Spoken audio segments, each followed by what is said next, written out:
اور کل پرسوں بھی بات ہو رہی تھی حضرت یوسف علیہ السلام کی، تو الزام تو لگتے رہتے ہیں. تو میں نے اس دن بھی سوال کیا تھا، پھر دہراتا ہوں کہ غلطی کیا تھی حضرت یوسف کی؟ کبھی کنواں اندھیرا، کبھی بھائیوں کے تھپڑ، کبھی مصر کا بازار. اور ذرا سوچو تو صحیح، جب بولیاں لگتی ہیں انسان کی تو کیا حال ہوتا ہے. اور پھر ذرا یہ بھی تو دیکھو نا کہ جب زلیخا نے الزام لگایا تو پھر کیا حال ہے. اور پھر 12 سال کی جیل. پر رب فرماتے ہیں شان میں نے یوسف کو ہی عطا فرمائی. تو حضرت مریم سلام اللہ علیہا جب وہ بیٹا لے کے گئی ان کے پاس تو انہوں نے کہا یہ کہاں سے آ گیا؟ آپ فرمانے لگی میں نے تو چپ کر روزہ رکھا ہوا ہے، اسی سے پوچھ لو یہ کہاں سے آیا ہے، یہی بتائے گا. پنگوڑے میں تھے حضرت عیسیٰ علیہ السلام، پنگوڑے میں. تو قرآن مجید کہتا ہے کہنے لگے قال انی عبد اللہ. حضرت عیسیٰ بولے اور بول کے کہنے لگے میں اللہ کا بندہ ہوں. اور آتانی الکتاب، خالی نہیں آیا، کتاب ساتھ لے کے آیا ہوں. وجعلنی نبیا، اور اس نے مجھے نبی بنا کے بھیجا ہے. تو حضرت عیسیٰ علیہ السلام پنگوڑے میں ہیں تو کلام فرما رہے ہیں، اپنے نبی ہونے کا اعلان فرما رہے ہیں. اب اس بندے کے قریب جا کے اس سے سوال کرنے کو دل نہیں کرتا جو نبی پاک کے بارے میں کہتا ہے 40 سال کے بعد نبی بنے. یہاں پنگوڑے میں حضرت عیسیٰ کلام کریں پنگوڑے میں، اور وہ پنگوڑے میں کہے میں نبی ہوں. اور تو اپنے رسول کے بارے میں یہ کہے کہ بکریاں چرا رہے تھے تو معاذ اللہ انہیں پتہ ہی نہیں تھا کہ میں نبی بن جاؤں گا. ایسی کوئی بات نہیں. اعلیٰ حضرت فرماتے ہیں اللہ اللہ وہ بچپنے کی پھبن، یعنی بچپن میں بھی رنگ ڈھنگ نرالے تھے میرے رسول کی. اللہ اللہ وہ بچپنے کی پھبن، اس خدا بھاتی صورت پہ لاکھوں سلام، اس خدا بھاتی صورت پہ. اور مرحوم اعظم چشتی نے بھی ایک جملہ بڑا خوبصورت کہا، اس نے کہا تیری حیات پاک کا ہر لمحہ پیغمبر لگے، تیری حیات پاک کا ہر لمحہ پیغمبر لگے. پھر اس سے آگے آیت نمبر 41 سے ایک بار پھر حضرت ابراہیم علیہ السلام کا ذکر ہے کہ وہ بہت سچے نبی تھے. انہوں نے اپنے چچا کو بے جان بتوں کی عبادت سے روکا، عذاب الہی سے ڈرایا. اس نے کہا کہ آپ ہمیں ہمارے خداؤں سے پھیرنا چاہتے ہیں، اس سے رک جائیں ورنہ ہم آپ کو سنسار کر دیں گے. ابراہیم علیہ السلام نے کہا کہ میں آپ کے لیے اپنے رب سے استغفار کرتا رہوں گا، وہ مجھ پر بہت مہربان ہے. تو اللہ تبارک و تعالیٰ نے انہیں اسحاق علیہ السلام بیٹے اور یعقوب علیہ السلام پوتے کی بشارت دی، اور یہ بھی فرمایا کہ یہ دونوں نبی بھی ہوں گے. پھر آیت نمبر 51 سے لے کر 58 تک مختلف انبیاء کا ذکر ہے. اللہ تعالیٰ نے اس میں فرمایا کہ حضرت موسیٰ کو برگزیدہ رسول، نبی اور اللہ کا رازدار کہا گیا، اور حضرت ہارون کی نبوت کا بیان بھی ہوا، اور حضرت اسماعیل کو وعدے کے سچے، نماز اور زکوٰۃ کا حکم دینے والے رسول اور نبی اور اللہ کا پسندیدہ قرار دیا گیا. ادریس علیہ السلام کو صدیق نبی قرار دیتے ہوئے فرمایا کہ ہم نے ان کو بلند جگہ پہ بٹھایا ہے. کہاں ہے ادریس علیہ السلام؟ چوتھے آسمان میں بھی، اور جنت کا قول بھی ہے. دو روایتیں ان کے بارے میں ملتی ہیں. ایک تو یہ ہے کہ وہ حضرت ملک الموت سے ایک دفعہ کہنے لگے تو میرا یار نہیں بن جاتا؟ اللہ ہی بھلا کرے. حضرت اسرائیل کو کہنے لگے دوست بن، جو کہ بن جاتے ہیں، دوستی ہو گئی. فرمانے لگے یار موت کا ذائقہ کیسے چکھاتا ہے؟ کہنے لگا میں آپ کو چکھا دیتا ہوں. آپ کو موت کا ذائقہ چکھایا اور دوبارہ پھر روح ڈال دی، آپ اٹھ کے بیٹھ گئے. کہنے لگے دوزخ تو دکھا، نے وہ بھی دکھا دی. فرمایا جنت تو دکھا، جنت بھی دکھائی. تو کہنے لگا واپس چلیں. فرمانے لگے اب تو نہیں جانا. کیوں؟ فرمایا رب فرماتا ہے ہم فیہ خالدون، جو جنت میں آئے گا یہیں رہے گا. میں کہا جناب وہ تو پہلے موت کا ذائقہ چکھنا ہے، پل صراط جو دوزخ کے اوپر ہے وہاں سے گزرنا ہے. تو آپ فرمانے لگے یہ دونوں کام میں کر چکا ہوں اور تو نہیں کرائے ہیں، لہذا میں آ گیا ہوں تو میں نے یہیں پہ رہنا ہے. اب حضرت ملک الموت علیہ السلام نے عرض کی مالک یہ تیرا بندہ. فرمایا تیری دوست بھی اس کے ساتھ لگی تھی تو میری توفیق سے ہی لگی تھی، اور یہ یہاں تک آئے بھی میری توفیق سے ہی ہے. میرا ارادہ بن گیا انہیں یہاں رکھنے کا. میری طلب بھی تو تیرے کرم کا صدقہ ہے، میری طلب بھی تو تیرے کرم کا صدقہ ہے. یہ پاؤں اٹھتے نہیں بلکہ یہ اٹھائے جاتے ہیں. تو یہ بھی تو اس کا کرم ہوتا ہے نا کہ وہ کس طرح کر کے کسی کو نوازتا ہے. آیت نمبر 59 میں اللہ تعالیٰ کے فرما بردار اور سرکش بندوں کے احوال اور جو ان کے آخرت میں احوال ہوں گے ان کا ذکر کیا گیا ہے۔ آیت نمبر 66 میں بتایا گیا ہے کہ منکرین آخرت حیات بعد الموت کے بارے میں ہمیشہ شک میں مبتلا رہے۔ انہیں یقین ہونا چاہیے کہ مرنے کے بعد دوبارہ وہی خالق زندہ کرے گا جس نے پہلی بار بغیر کسی نام و نشان کے پیدا کیا۔ آیت نمبر 76 میں بتایا کہ جو لوگ گمراہی میں مبتلا ہیں ان کے ابتلا میں اضافے کے لیے مہلت کی مدت بڑھا دی جاتی ہے، اور جو ہدایت یافتہ ہیں ان کو مزید استقامت نصیب ہوتی ہے۔ اللہ کے ہاں ثواب اور انجام خیر کے اعتبار سے باقی رہنے والی نیکیاں سب سے زیادہ بہتر۔ ایسی نیکیاں کریں جو باقی رہیں ہمیشہ، کیا کہتے ہیں؟ صدقہ جاریہ۔ آیت نمبر 81 میں فرمایا کہ مشرکین اس امید پر اللہ کے سوا معبودان باطل کی عبادت کرتے ہیں کہ مشکل میں ان کی مدد کریں گے، فرمایا ہرگز نہیں، وہ ان کے دشمن بن کے عبادت کا انکار کریں گے۔ آیت نمبر 88 میں بتایا کہ کفار نے اللہ کی طرف اولاد کی نسبت کر کے نہایت سخت بات کی۔ یہ تو اتنا سنگین جرم ہے کہ اس سے آسمان پھٹ پڑے، زمین شک ہو جائے اور پہاڑ ریزہ ریزہ ہو جائیں۔ مزید فرمایا کہ آسمان اور زمین میں جو کوئی بھی ہے سب اللہ کے حضور بندے بن کے حاضر ہوں گے۔ آیت نمبر 97 میں فرمایا جو لوگ ایمان لائے اور نیک کام کیے ان قریب رحمان لوگوں کے دلوں میں ان کی محبت پیدا فرما دے۔ یہ جو شرک والا معاملہ ہے نا، یہ بڑا سادہ سا ہے۔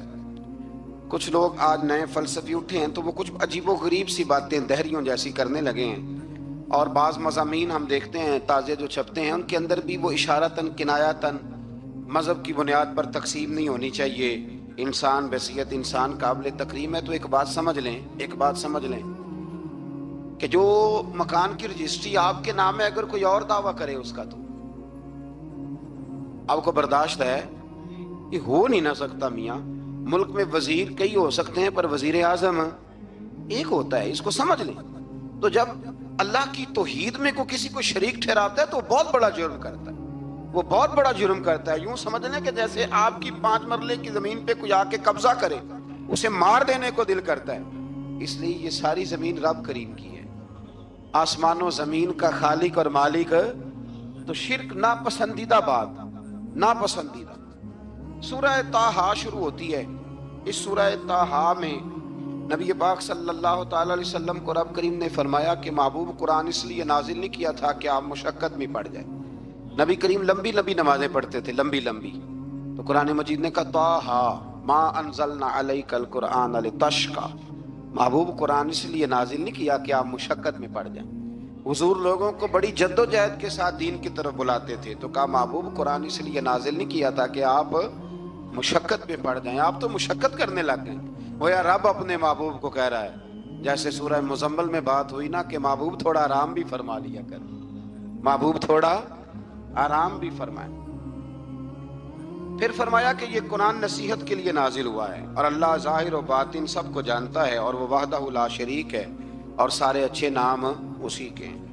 آیت نمبر 10 میں فرمایا کہ مدین سے واپسی کے سفر کے دوران موسیٰ علیہ السلام اس واقعے کا بیان کیا کہ وہ اپنی جگہ پر رکے ہوئے تھے، تو وہیں انہیں غیب سے ندا آئی کہ اے موسیٰ میں آپ کا رب ہوں، آپ وادی مقدس میں ہیں تو ادباً اپنے جوتے اتار دیجئے، میں نے آپ کو چن لیا ہے، میرے پیغام وحی کو توجہ سے سنیے، میں اللہ وحدہ لا شریک ہوں، میری بندگی کیجیے، میری یاد کے لیے نماز قائم کیجیے، قیامت آنے والی ہے، اسی کی طرف آپ توجہ فرمائیے۔ اسی موقع پر آپ کو جو معجزات عطا کیے گئے ان کا بھی ذکر ہے، اور وہ ہم پیچھے بہت ساری جگہوں پہ اس کا ذکر کر آئے کہ اللہ تعالیٰ نے ان کو ایک ایسا عصا عطا فرمایا تھا کہ وہ ایک دم میں ہی بہت بڑا اژدہا بن جایا کرتا تھا، اور پھر حضرت سیدنا موسیٰ علیہ السلام اپنا ہاتھ گریبان میں ڈال کے نکالتے تھے تو آفتاب کی طرح روشن ہو جاتا تھا۔ اقبال کہتے ہیں یدے بیضا لیے بیٹھے ہیں اپنی آستینوں، یدے بیضا لیے، چمکتے ہوئے ہاتھ ہیں ان کے، تو یہ اپنی آستینوں میں چھپا کے بیٹھے ہیں۔ پر اقبال نے یہ ولیوں کے لیے کہا ہے، نہ پوچھ ان خرقہ پوشوں کی، ارادت ہو تو دیکھ ان کو، ارادت ہو تو محبت کے ساتھ دیکھ، تنقید کے ساتھ تو پتہ ہے پھر بندے کو کوئی شے نہیں ملتی، آنکھیں گونگ ہو جاتی۔ ارادت ہو تو دیکھ ان کو، یدے بیضا لیے بیٹھے ہیں اپنی آستینوں میں۔ پھر اللہ تعالیٰ نے نا حضرت موسیٰ علیہ السلام کو حکم دیا تھا کہ فرعون کو دعوت دیں، تو حضرت موسیٰ نے دعا مانگی جو آیت نمبر